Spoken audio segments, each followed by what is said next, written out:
How to stop rushing and start living. For the last 200 years, much of humanity has been anticipating the happy time when people will finally be able to work less.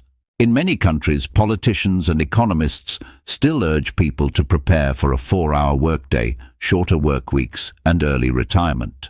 Surprisingly, an increase in free time has proven to be beneficial for the economy. More money is spent on leisure and entertainment.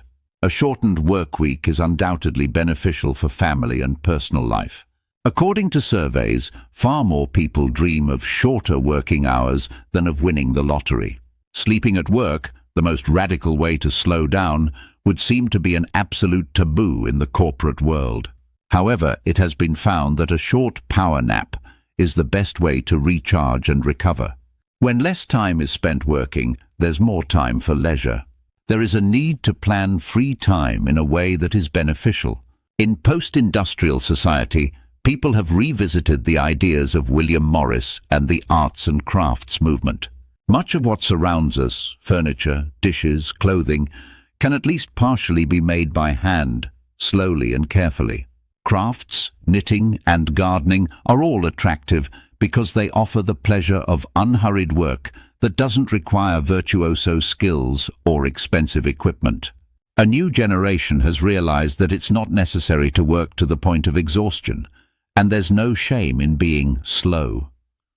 Slow reading has its admirers, people who enjoy holding a paper book in their hands and leisurely turning the pages. Living without rushing means having the ability to control the pace of your own life. You decide how fast to act in any given situation. We are fighting for the right to set our own pace. Good old-fashioned food.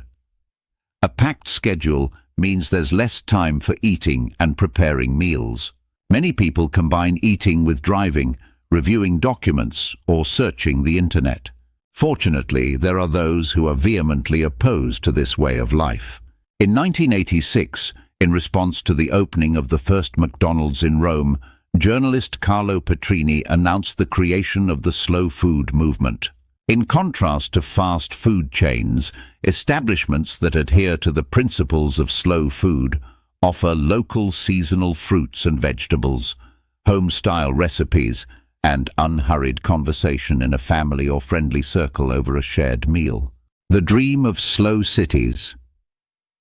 The further development of Petrini's principles led to the creation of the Slow Cities movement. Several dozen municipalities in Italy and beyond have joined an agreement that includes 55 commitments.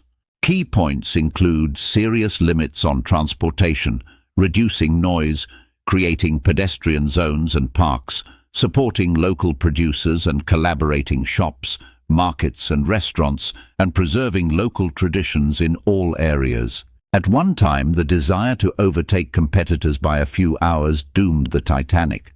Today, dangerous driving causes hundreds of thousands of deaths and accidents worldwide each year. One of the main justifications for speeding is the need to be in many places in one day without being late anywhere. Almost every country is fighting for adherence to speed limits, but the real problem lies within ourselves. Until our mindset changes, drivers will instinctively try to speed up whenever possible. The entire philosophy of the slow movement comes down to one word: balance. When it's necessary to hurry, do so. But where it's natural not to rush, don't. Find what in music is called tempo giusto, the right tempo. In a world of rapid information flow, competition, and deadlines, few people are ready to relax. People get used to speed, but their own physical and mental capabilities are not limitless. In 1982, Dr. Larry Dossey coined the term time sickness, which refers to the obsessive desire to cram life full of events and the growing anxiety that there is never enough time. Meanwhile, many famous thinkers and scientists often resorted to slowing down their brains. From the outside, it looks like the person is just sitting idly by a window or staring blankly at a point. Experiments have shown that people who were warned that they had to complete a simple task in a short amount of time performed worse than those who weren't told anything. The slow philosophy underlies various techniques for spiritual and physical health, such as meditation, walking, yoga, qigong, and Pilates. A world that's slowing down. The small Austrian town of Wagrain in the Alps has become the capital of the global slow movement. It hosts annual conferences of the International Society for the Deceleration of Time. Members come from various professions, striving to act as slowly as possible, both at work and in their personal lives. To some, this solution to the global rush may seem absurd, but overall, the slow movement is becoming increasingly popular and diverse. By the end of the 20th century, the acceleration of humanity had reached its natural limit.